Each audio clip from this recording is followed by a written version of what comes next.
All right, hey, it looks like we are officially live, which means the technology worked. If you're just tuning in, make sure to drop a quick comment into the comment section. Let me know whereabouts you're from, where you're at right now, and essentially if this even works, so I don't just end up talking to myself as we test out this new technology. But regardless, if you're new here to the channel, my name is Adam Earhart. I'm a marketing strategist who helps business owners and entrepreneurs create effective marketing campaigns so they can generate more leads, more clients, more customers, and more sales. But the point of this live stream is twofold. Number one, got some content I want to run through with you, show you, basically pull back the curtains a little bit and give you a sneak peek of some content coming up later, I think in the next 2 weeks when we've got it scheduled for.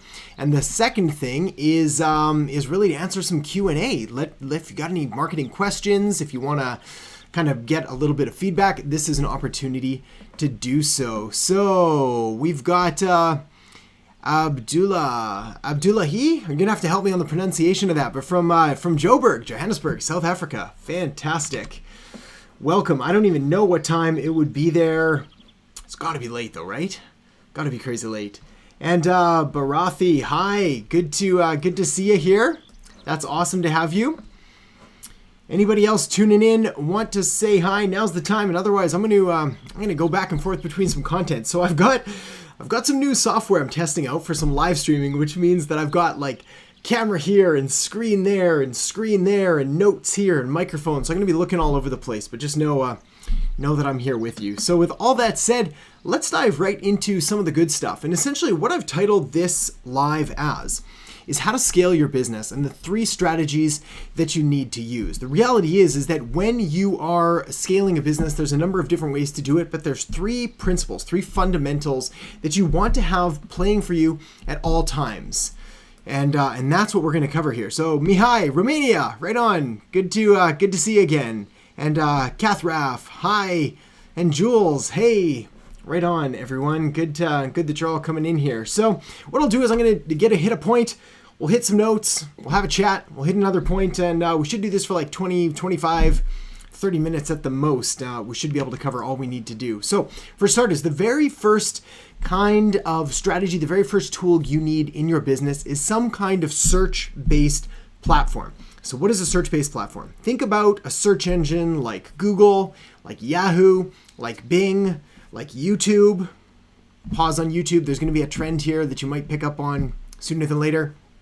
Regardless, you want some kind of platform where a client or a customer can find your business when they have something called intent, purchase intent, buyer intent. They want to learn more. They're actively searching for a solution like the ones that your business provides. Obviously, this is incredibly powerful traffic. This is someone that's actively seeking for a solution. So they're out there, they're doing their due diligence, they're looking for basically the solution that you provide. So you want to be able to appear, you want to be able to rank for different search terms. This is where kind of like search engine optimization, SEO, keyword research, and really setting up all of your content so it can be found, incredibly important. That said, there is a dark side to search traffic. Essentially, the fact that you can't control how many people are out there actively looking for the solution. So you don't have control over somebody waking up in the morning and going, I need marketing advice, or I need a health coach, or I need fitness consulting, or I need a meditation course, or whatever it is. You don't have control over planting that seed in them. So that is sort of the negative side of search-based traffic. But because it tends to be overall a higher quality, we always want to include it inside of our marketing.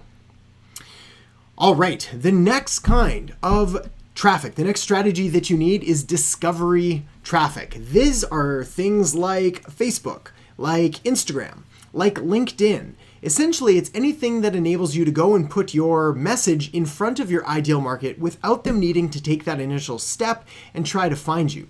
So these would be, again, there's another hint here. We're going to be talking about YouTube as well, being both a search platform, but also a discovery platform, enabling you to sort of get there and put your stuff right in front of them. So what are the benefits of discovery platforms? Well, for starters, there's a nearly unlimited supply of traffic out there on discovery platforms, which is why whenever I hear a client or a student or someone talking about, look, there's just not enough traffic. I can't get traffic. Well, my friend, traffic is never the problem. There is a ton of traffic. There's like 2 billion monthly active users on YouTube, 2 billion on Facebook, over 500 million, I think it might be up to 1 billion on Instagram. Like, there's a ton of people. So the issue is not the fact that there's not people there. The issue comes down to more concrete marketing terms and not having the understanding or the foundational, basically, strategies in order, how are you going to craft a message?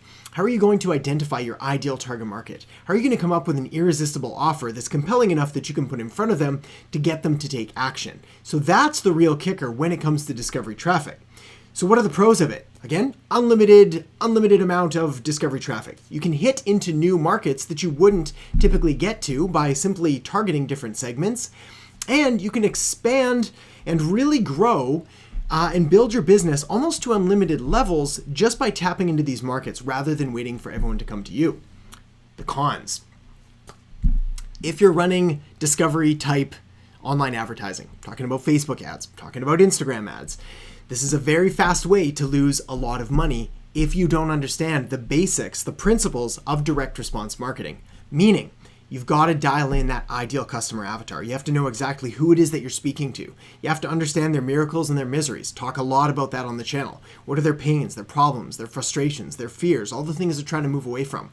What are their miracles, all their wants, their dreams, their goals, their desires, all the things they're trying to move to? You need to be crystal clear on this so that you can do the next step, which is crafting that irresistible offer. That offer that's simply too good for them to say no to, so you can put it in front of them.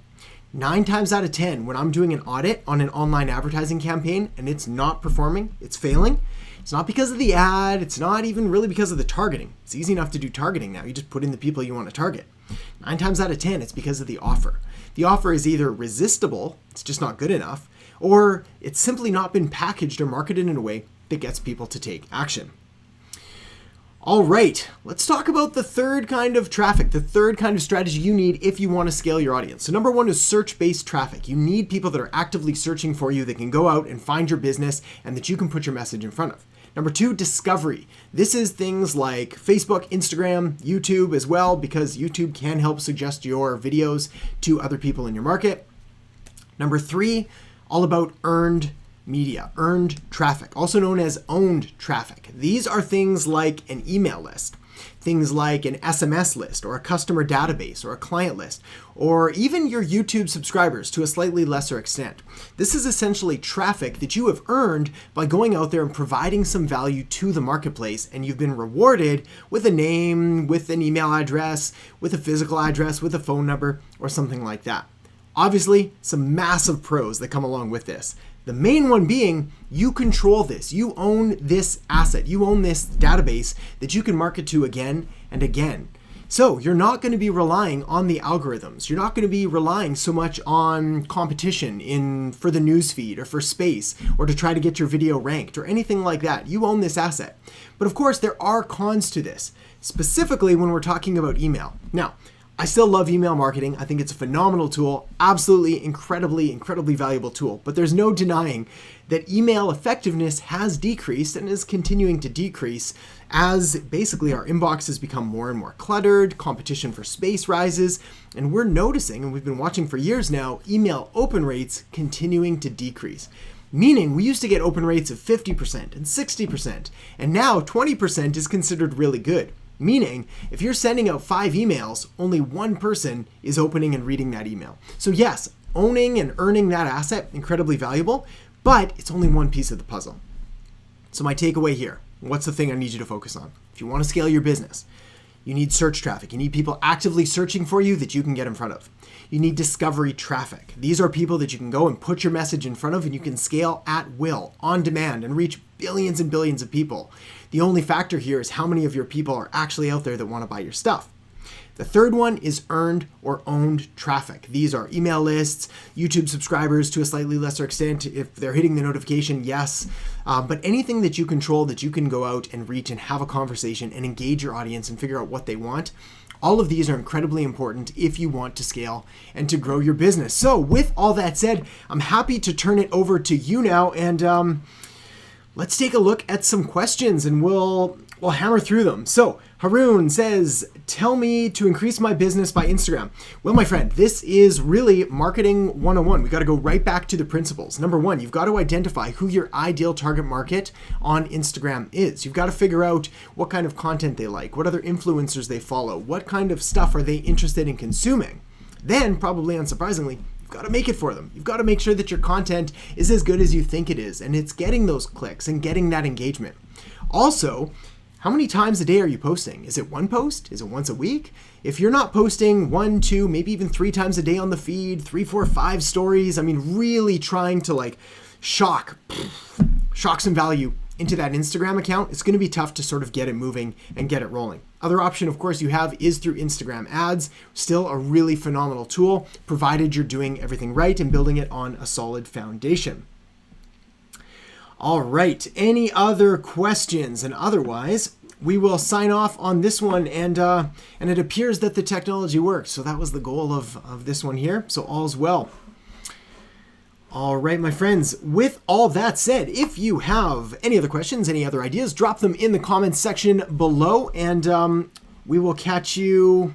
I've got one more. Sizway. Hopefully I pronounced that correctly. How do I get my first agency client if I've just been up for 1 month and haven't gotten a client? So to get that first client, it's all going to be about your network, your friends, your family, your people that you know, people that like you and trust you. You're going to have to reach out and tap that network and let them know that you even have an agency. Incredibly important. Also, a lot of people bash on free work, but if you're just getting started and you don't have case studies or testimonials or like real good success stories behind you or any experience, there's nothing wrong with working for free. I started my agency back about a decade ago, and my first clients were either free or so cheap it's embarrassing. In fact, I think my first Facebook ads client was $100 if I remember right. And I had to drive to their office. I had to do an in-person meeting for about an hour. I had to then drive home. I had to set up all the ads. I had to watch and monitor and optimize them for a month. I then drove back to their office a month later, had a meeting. I mean, legitimately, I made less than minimum wage for that first client, but we got good results, everything worked, and it sort of snowballed from there into bigger and better things. So don't be afraid to do that. Film Lens Studios. How do I make money by taking adverts, photos, and videos? I'm really good, but no one is coming to me. Yes, so everyone knows that they're good, right? And it's not the best business that wins. It's the business with the best marketing. It's not fair, but it's the reality of the world that we live in. So you, my friend, it's really simple. We just need better marketing, which means we've got to identify the buyers for your photos, for your videos. We've got to find the people that are actually going to be the ones to pay you for your work. And you've got to create marketing that puts you in front of them and addresses their specific needs and their wants and their questions, rather than just things that we think they might want. So for example, if we're selling a video or a picture or whatever, and we think it's really good, but maybe it's not what the market actually wants. So you're going to probably have to do a little bit of due diligence, a little bit of customer research, have some conversations with potential buyers, ask them what they want, what they need, and then deliver that accordingly. And also make sure that all of your other marketing is in line and congruent. Like, are you on Instagram, active and present? Are you on YouTube making videos about film, about photos, about photography, about all that stuff, establishing your expertise? Most people are simply not taking advantage of all the tools available in front of them, and therefore we plateau a little bit. Okay, right on. So with all that said, I'm going to sign off now. But again, of course, thank you. Thanks for tuning in. It's good to chat. I'm glad to meet so many of you, especially from so many different parts of the world. And any other questions, let me know below. And otherwise, I'm going to see you guys on the next video. And if there's demand for this type of thing, if you'd like a follow-up live stream, perhaps next week, just let me know, and we'll go from there. All right, guys, we will talk to you soon.